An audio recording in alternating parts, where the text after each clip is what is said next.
নমস্কার বন্ধুরা, চলে এসেছি একটা নতুন ব্লগ নিয়ে। সাতজেলিয়াতে বাসন্তী পুজো উপলক্ষে যখন এক সপ্তাহ ছিলাম, এই ব্লগটা কিন্তু তখন সেই সময়ের। এই যে ঘরটা দেখছো, আমরা প্রতি বছর যখন বাসন্তী পুজোর সময় যাই, এই ঘরটাতে কিন্তু থাকি। তো প্রথমেই তোমাদেরকে জানাই শুভ অষ্টমীর প্রীতি শুভেচ্ছা অভিনন্দন। সকাল সকাল 9টা সাড়ে 9টার মধ্যে স্নান সেরে আমি এই লাল সাদা জামদানিটা পরে রেডি হয়ে নিয়েছিলাম। এই শাড়িটা কিন্তু আমার দিদি শাশুড়ি, আমি নিয়ে গেছিলাম ওখানে পুজো দিতে যাব বলে। তারপর রেডি হয়ে নিয়ে ওদের নিচের তলায় ঘরে এসে আমি বসেছিলাম। আজকে আমি যে দাদাদের বাড়িতে ছিলাম, এই যে দেখছো বাচ্চা মেয়েটা, এই মেয়েটা হচ্ছে ওই দাদার মেয়ে, ইন্দ্রদার মেয়ে। আর যে বৌদি, এটা হচ্ছে শ্যামলদার বউ। আর ওই পাশের ছোট্ট বাচ্চাটা হলো শ্যামলদার ছেলে। আর এই যে দেখছো সকাল না হতে হতে সবাই এসে ঢাকঢোল পিটিয়ে চলে এসছে। এটার কারণটা হলো আজকে এই যে বাড়িতে আমি ছিলাম ইন্দ্রদাদের বাড়িতে, এই বাড়ি থেকে যাবে ঠাকুরের অষ্টমীর ভোগ, লুচি, সুজি, পায়েস। সকালে উঠে সমস্ত কিছুর আয়োজন করেছে। এই যে মাথায় করে হাঁড়ি নিয়ে দাঁড়িয়ে আছে, এই বৌদি হলো ইন্দ্রদার বউ, মানে আমি প্রতি বছর যাদের বাড়িতে গিয়ে থাকি এই বাড়িটাতে। আর পেছনে ওই যে দেখছো একজন বয়স্ক ভদ্রমহিলা আমার পাশে দাঁড়িয়ে রয়েছে, উনি হলেন ইন্দ্রদার মা, মানে এই বৌদির শাশুড়ি। আমরা জেঠিমা বলেই ডাকি। জেঠিমা অলরেডি তখন লুচি আর সুজিটাকে কাগজ দিয়ে সুন্দর করে মুড়ে মাথায় করে নিয়ে যাবে এবারে বাসন্তী পুজোর মণ্ডপে। আমরা যে বাড়িটাতে থাকি ওখান থেকে পুজো মণ্ডপ যেতে পায়ে হেঁটে 5 মিনিট লাগে। প্রচণ্ড রোদ আর গরম ছিল, তবুও সমস্ত মহিলারা কিন্তু জুতো খুলে খালি পায়ে ঠাকুরের ভোগ নিয়ে আমরা গেছিলাম। আর এই সময়টা আমার যেন ভীষণ ভালো লাগছিল। আমরা যখন ওখানে পৌঁছই তখন পর্যন্ত সমস্ত অঞ্জলি দেবে যারা মহিলারা, তারা এসে পৌঁছয়নি, কিন্তু অঞ্জলির জন্য সবাইকে ডাকাডাকি করছিল। আমি তো অঞ্জলি দেব বলে সকাল থেকে উপোস ছিলাম, সেজন্য ওখানে গিয়ে কিছুক্ষণ সবার সাথে একটু গল্পগুজব করে তারপর মন্দিরে অঞ্জলি দিতে বসে পড়েছিলাম। অঞ্জলি দিয়ে নিয়ে তারপর আমরা এই যে এখানে প্রসাদ বিতরণ হচ্ছে, প্রসাদ খাচ্ছিলাম।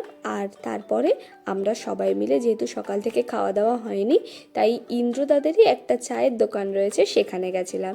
সেখানে গিয়ে এরা দুজনে চিপস খেলো, আর আমি তারপরে চা খেয়ে নিয়ে শ্যামলদার ছেলেটাকে নিয়ে আর ইন্দ্রদার মেয়েকে বাইকে বসিয়ে নিয়ে চলে গেলাম ওদের বাড়িতে। কাকু ওখানে গেলে আর কিছু হোক না হোক, এদের দুজনের কিন্তু বাইকে চড়তেই হবে। তারপর সন্ধেবেলায় এসছিলাম বৌদির সাথে। এই যে দেখছো মন্দিরের এখানে আজকে নরনারায়ণ সেবা হওয়ার কথা ছিল, সেজন্য সমস্ত কিছু কাটাকুটি করা, রান্না বান্না এগুলো কিন্তু গ্রামের মহিলারাই করে। আমিও সেজন্য এবছর বৌদির সাথে চলে এসেছিলাম দুপুর করে। প্রথমে এসে আমি সন্ধেবেলা মায়ের পুজোর জন্য যে সমস্ত ফল লাগবে সেই সমস্ত কিছু কাটাকুটি করছিলাম। ফল কাটাকুটি শেষ হওয়ার পর তারপর আবার বাইরে গেছিলাম, যেখানে সমস্ত মহিলারা মিলে রাতে নরনারায়ণ সেবার জন্য সবজি কাটছিল। তারপর কিছুক্ষণের মধ্যে পদাবলী কীর্তনের জন্য দ্বিতীয় দল উঠবে বলে আবার ভেতরে এসছিলাম। এসে ওনারা সবাই বেশ ঠাকুরের ওখানে গোল করে ঠাকুরের পাশে ওখানে ঘুরে মাথায় করে সমস্ত ফল নৈবেদ্য নিয়ে তারপর ওনারা স্টেজে উঠেছিলেন গানের জন্য। তো ওটাও বেশ ইন্টারেস্টিং ছিল, কারণ আগে কখনো এই বিষয়গুলো দেখিনি। তারপরে সবাই যারা ওখানে সবজি কাটছিল, রান্না বান্নার জোগাড় করছিল, তাদের সবার জন্য কমিটি থেকে এনেছিল মাজা। বেশ ভালো মতন ঠান্ডা ঠান্ডা মাজা খেয়ে নিয়ে তারপর আবার ওখানে বসে কিছুক্ষণ কাজকর্ম করেছিলাম। তারপর সন্ধ্যের দিকটাতে সবাই মিলে ওখানে গ্রামের মহিলারা মিলে 108টা প্রদীপ ঠাকুরের সামনে দেওয়া হচ্ছিল। তো আমিও গিয়ে কিছুটা মোমবাতি জ্বালিয়েছিলাম ওখানে, এটাতে নাকি খুব পুণ্য হয়, তো আমিও গিয়ে ওখানে এই কাজে একটু জয়েন করেছিলাম।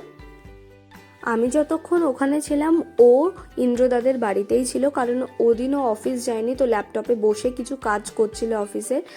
তারপর দেখি হঠাৎ করে বাবু গিয়ে ওখানে উপস্থিত হয়েছেন। অনেকক্ষণ ছিলাম না তো সেই জন্য, তো সেখানে গিয়ে ও একটু ঘুরে ঘুরে ভিডিও করে দিচ্ছিল আমার। ততক্ষণে অলরেডি খিচুড়ি রান্না শুরু হয়ে গেছে। এই যে দেখছো ডালটাকে এখানে ভাজা হচ্ছে, আর সমস্ত সবজিও প্রায় কাটাকুটি হয়ে গেছে, সেজন্য রান্নার প্রসেস কিন্তু শুরু হয়ে গিয়েছিল। তোমাদের সাথে একটা কথা শেয়ার করি, যে সাজেলিয়ায় বাসন্তী পুজোয় ও প্রায় যাচ্ছে 10 বছর, আর আমি যাচ্ছি বিয়ের পর থেকে এই 3 বছর ধরো। তো ওখানে যাওয়ার পর ওখানকার সব মানুষকে কিন্তু চিনি না, কিন্তু খুব সহজেই ওনারা সবাই কিন্তু আমাদেরকে খুব আপন করে নিয়েছে। সেই জন্যই হয়তো প্রতি বছর হাজারো ব্যস্ততা থাকলেও এই সময়টা আমরা ঠিক ওখানে চলে যাই। তারপর আরেকটু সন্ধে হলে আমি মেলা থেকে একটা আইসক্রিম কিনে নিয়ে খেতে খেতে বাড়ি এসেছিলাম। আর এই যে দেখতে পাচ্ছ, মেলা কিন্তু রাত্রিবেলা যতটা জাঁকজমকপূর্ণ লাগে, এই যে দুপুরবেলাটা সেটা যেন ক্যামেরাটা ভাঙা ভাঙা টাইপের লাগছিল। তারপর ওখানে কিছুক্ষণ আমি ওর সাথে ঘোরাঘুরি করে নিয়ে চলে গেছিলাম বাড়িতে। বাড়ি গিয়ে শাড়ি চেঞ্জ করে আবার সুন্দর করে সেজেগুজে সন্ধেবেলা এসেছিলাম মেলায়। মেলায় চলছিল পদাবলী কীর্তন। আমি আর মানু মিলে মেলায় ঘুরছিলাম। আগের ব্লগে তোমাদেরকে বলেছি মানু হলো ইন্দ্রদার মেয়ে। তারপর মেলায় গিয়ে আমি আর ও মিলে কিনলাম একটু ঘুগনি, কিনে নিয়ে ঘুগনির সাথে পাঁপড় খেতে খেতে কিছুক্ষণ বসেছিলাম।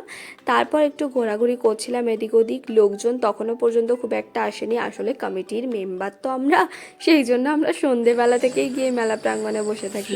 আর প্রচণ্ড গরম লাগছিল বলে আমপান্না কিনে নিয়ে তারপর গিয়ে দেখি তখনও রান্নাবান্না চলছে।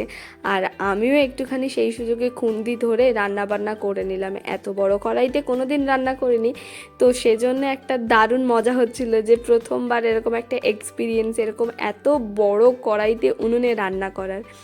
তারপর 9:30 নাগাদ খেতে আমরা বসে গেছিলাম ওখানে খিচুড়ি। আর এই যে দেখছো, গ্রামের সমস্ত লোককে ওই দিন খাওয়া দাওয়া করানো হয়েছিল। আর রাত্রি প্রায় 11টা 11:30 নাগাদ আমরা সেদিন বাড়ি চলে এসেছিলাম। আসলে পরের দিন সকালবেলা ওর একটা টিউশন ছিল, তো সেই জন্য আমরা রাতেই বাড়ি চলে এসেছিলাম। দেখা হবে নেক্সট ব্লগে। Thank you.